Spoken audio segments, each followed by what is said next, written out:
here today in the beautiful gardens of the Maple Creek Cypress Lodge, and I'm sitting with a very interesting gentleman, Harry Forbes. Now, Harry Forbes is 103 years old, and he's full of great stories.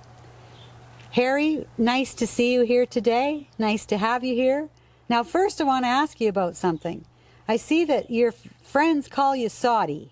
Can you tell me why they call you Soddy? When I was a kid, they were going to call me Sonny, and I couldn't say Sonny, so I said Soddy, so that's what I got. That's what stuck. Yeah.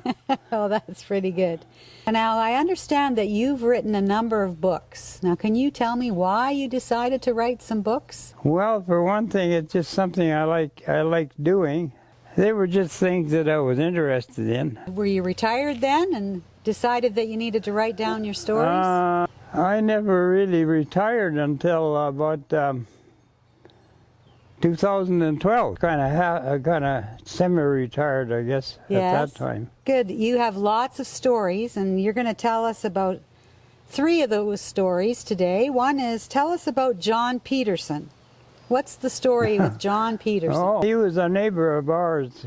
He lived about 4 miles more farther from Maple Creek than we did, and he must have gone to Maple Creek the day before and stayed overnight. He was driving 2 horses on a wagon. One of them was named Sparkplug, and the other one was Blowout.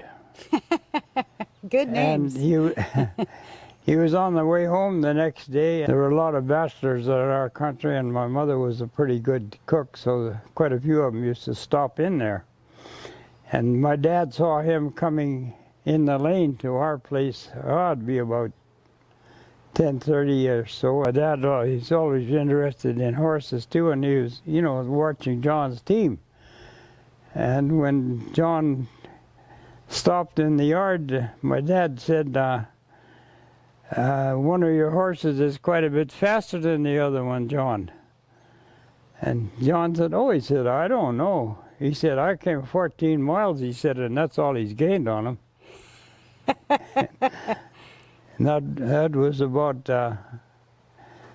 all the story there was there. Well, what about the cowboy that roped the piano? It was later the Rex Cafe.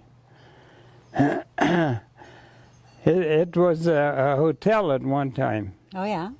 And I imagine these cowboys were from the 76. This is before my time.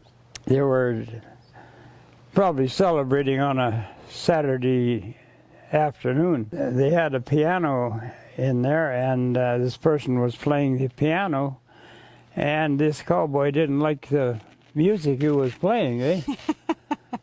They were probably celebrating on a Saturday afternoon. So that evening, he went and got his saddle horse and came back and rode into the hotel and roped. Well, he tried to rope the piano player, but the piano player got away on him. So he roped the piano and was going to drag it outside. When he got to the door, he couldn't drag the piano through the door. Anyway, that's as far as he got with the piano. The hotel owner phoned the town cop on a Saturday night. Hotel owner, he didn't lay any charge against him because he hadn't wrecked anything. The town cop told him he better ride home. There's another pretty interesting story that you tell about the day you were loading your wife's sheep onto the truck. What happened there? While they were backed up to the barn door, I was bringing this buck up to the truck. And when he got just about to the truck, he turned around and he ran between my legs. And he gave me a ride backwards to the other end of the barn. He was just tall enough so that I could just barely get my feet on the floor, eh? Yeah. But I couldn't get off. So you had your own little rodeo, a backwards rodeo. Yeah. I'm interested also in the book that you've written about the First Nations. Can you tell me a little bit about why you decided to write that book? I always thought they got a bad deal. In the 30s, when things were tough, it was mostly the people around Maple Creek that interested me.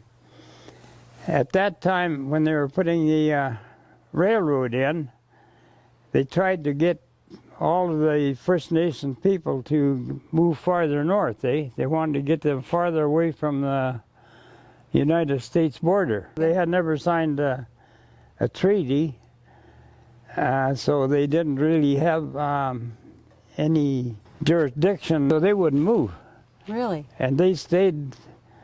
They didn't sign any treaty until 1974. But that time, government had eased up on some of their restrictions, and they signed the treaty. But those people went through the dry 30s without any government help. They wouldn't accept any government help because they thought that, well, they wouldn't give it to them anyway, as far as I know. Right. But they wouldn't accept any because they thought if they accepted government help, the government would, well, some power against them to Of course. make them move, eh? Sure. So those people didn't move. And I respected them for that. Yes. That's for one thing. Yes. That I was always interested in, well, the treatment that the natives got. And Yeah. What's the name of your book about the First Nations? a cold wind forecast the fate of First Nation people.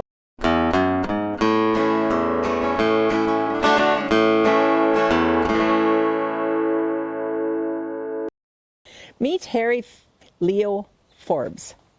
Harry Forbes is his name. Call him Saudi means the same. His age now?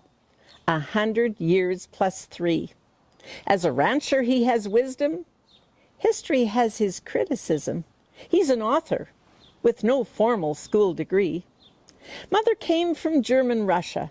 Says he's just a common mucker, but he's a hero for the stories he can tell. Paints the history of his times, searched the many needless crimes that our government upon First Nations fell. Was a veteran in the war, his experiences and more with his brother-in-law published a book.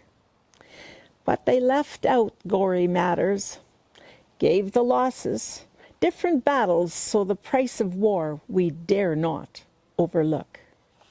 He's historian for the Creek. He has a gift unique. His mix of facts and story are such fun. He recalls with accuracy dates and names so naturally.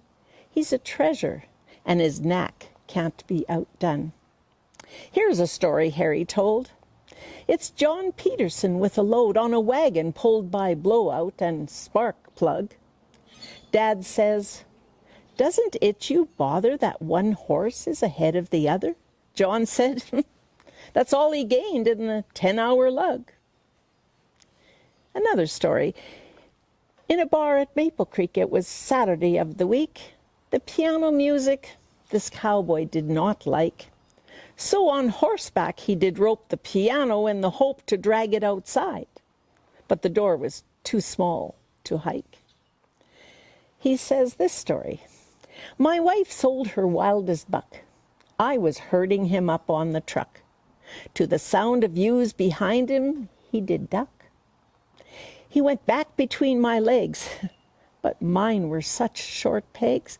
That was my backwards ride, the wildest mutton bust.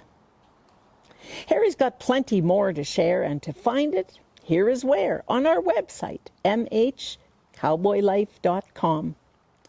He gives prices way back then, famous cowboys and brave men. Learn what times were like for him and for his mom.